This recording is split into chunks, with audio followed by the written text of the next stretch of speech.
Hey everyone, welcome back to the show. Hope you're having a super awesome day. On Monday, if you listen to Monday's podcast, I talked about the number one block that keeps people from starting a business, and that's not knowing what business to start. I gave a resource for you. I hope that you guys grab that. It's still available. Go listen to that episode and grab the download that's going to help you choose a business and get over that hurdle. There's other blocks. That's not the only one. And that isn't the top block for every people, not knowing what business to start. It is for most people. It was for me. But then we have other blocks. Okay. Things like, what if I fail? That's what we're going to talk about today. What if I fail? What if it doesn't work out? There is such a fear of failure when we're thinking about starting a business or really anything new or unknown, really, because we can't predict the end result. We can't see it. We can't see the end of the road, and that's frightening. And then we start to fill the brain with stories. Well, what if I fail? Right? I was on a live earlier today before I recorded this episode, and someone put that in the comments and said I'm afraid to fail. And I asked the question, and I said to this person who put the comment in, if you started a business and nobody watched you, would you be afraid to fail? And it took like 3 seconds. He said, no, I wouldn't. So then that really peels back the onion and clearly states that I'm afraid of what other people think. So you're not afraid to fail. You're afraid to fail in the face of your peers, your friends, your families, or other people who you think care. And I can tell you emphatically, all right, emphatically, that they don't give a shit. They don't care. Who cares? They're not concerned about whether or not you win or lose, whether or not you fail. You are way more concerned about what you think they think versus what they actually think. Again, we are human beings. Most of us are self absorbed. We're thinking about ourselves. What's in it for me? Not that we're selfish and vindictive human beings, but if you've ever just watched a room, if you've ever been in a room before and listened to people interact with each other, they're asking all these low level, these surface level questions like, "Oh, how was your day?" or are you guys going on vacation?" or "What are your plans for this summer?" And they're just waiting for you to stop talking so they can answer their version of the question. Again, they're worried about themselves. We get so caught up in how we might look if we don't win, if we don't succeed. And it's a really, really dangerous place to live. There's other reasons why people hold themselves back, but I really want to focus on this perception that you think that people care. And there's a way I want to spin this for you that's going to be positive. All right? Number 1, answer yourself the question right now. I'm going to pose it to you again. If you started a business and nobody was watching you, nobody paid any attention to you, and you failed, it didn't work, would that prevent, and you knew that was the case, you knew that should be the case right now, would you try the business?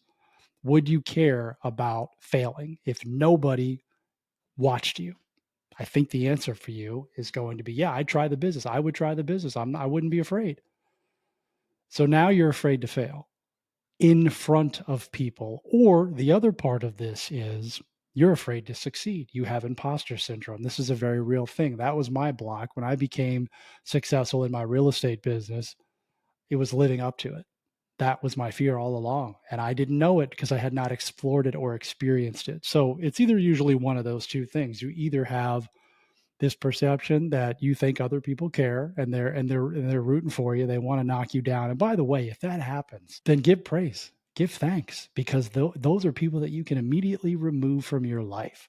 You don't want them around you anyways. I don't know anyone who would be rooting for me to fail that I would want to know. Nobody.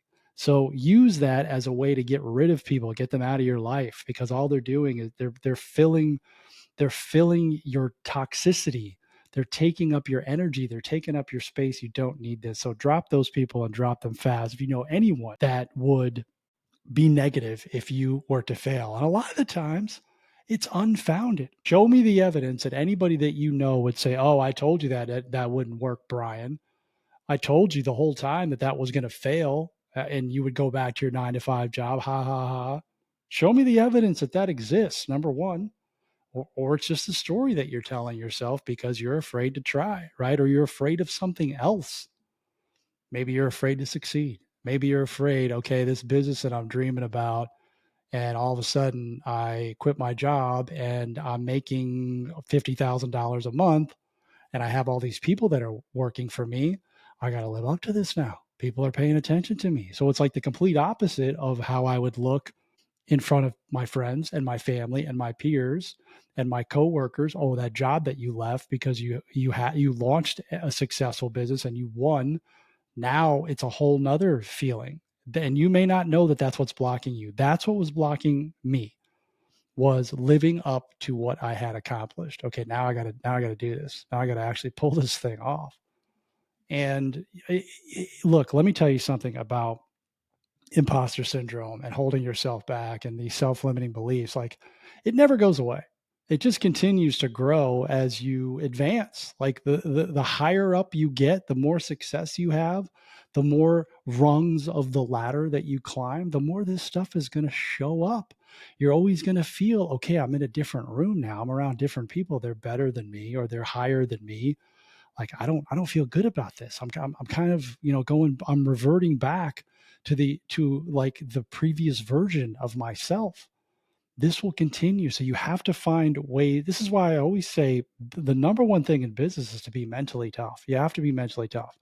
If you don't have the right mindset, you're not in the frame of mind, business is going to eat you alive and then some, because this is never going to go away, right?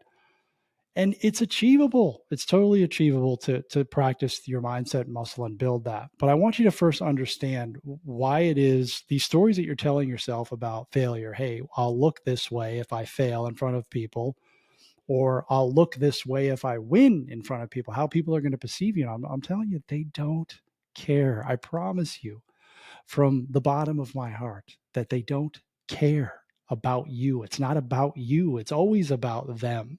You're making it about you by projecting those feelings onto these people who have not proven that to be true. There's no proof that people are going to knock you down, the people that you think are going to knock you down if you fail. And there's no proof that the people who you think are going to knock you down if you win are going to do the same thing. There's no evidence of that. That's just all you. So get out of your own way and let go of that and understand that people just simply do not. They're not consumed with you. They're consumed with them and what's going on in their lives, right? Now, are people going to poke at you, right? Yeah, you did that. You failed. Like, again, go back to the beginning of this episode. Hey, thanks for doing me a favor. I don't need to know you anymore. These are tough decisions you'll have to make if you want to grow, if you want to advance. All right. In my promise to keep these episodes short, because this is what you guys are asking for, this is what I'm going to do. So we're teaching one specific thing here. This is important. I want you guys to really make sure that you're evaluating this and spending some time with this and sitting with this. And again, the stories that you're telling yourself, like, what's the truth? What is the truth? Are you really scared of failing? Are you truly scared of that? Or is it something else, right? What is it? Like, get that out of the way. You're not really afraid to fail.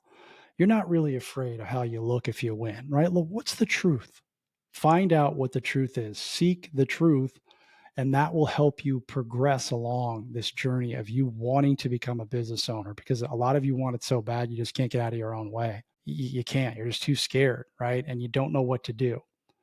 On that point, I'm going to take a minute here. I have an exciting announcement.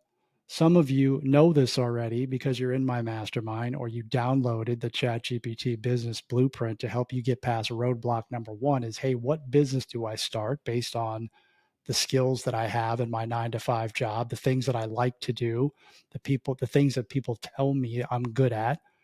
Step one is that. You would have noticed that there's a wait list now for a brand new course that I'm launching in a couple of weeks. It's called the Parentpreneur Profit Plan. Say that 3 times fast. Parentpreneur Profit Plan. It is an online course. It's going to be available in a couple of weeks. There's a wait list that you can sign up for. I will email you when the course is ready. So make sure you sign up. The link is in the show notes. This course is going to teach you, and you'll by the name Parentpreneur, busy parents have 9 to 5 jobs. You got busy lives. You don't have a lot of time. You want to start a business, you want an online business, you want to work remotely, you want more time freedom, you want financial freedom, you want to see your kids grow up. That's what I wanted. And that's what I ended up doing. I'm in an online business. Okay. This course is going to teach you everything that I've learned over the last 5 years and everything that I've learned throughout my 25 years in corporate America so that you can have all the steps A to Z, starting with what business do I start? We're going to take a much deeper dive into that off of the blueprint that I'm giving you, the ChatGPT blueprint. But then it's, hey, how do I find leads? How do I develop this business? What am I going to sell? What LLC do I start? How do I hire people? Where do I hire them? I mean, everything that the questions that you have, my business plan, I'm going to have all of this content is going to be in here. And I'm finally ready to put something out I feel proud about because I've been collecting data for a long time. Okay. And I know what the problems are that you guys have. You say it to me all the time. So get on the wait list. It's coming out soon. I'm going to send you some emails. I look forward to seeing you on the inside. Thanks for tuning in as always. I appreciate your support. And I'll see you tomorrow.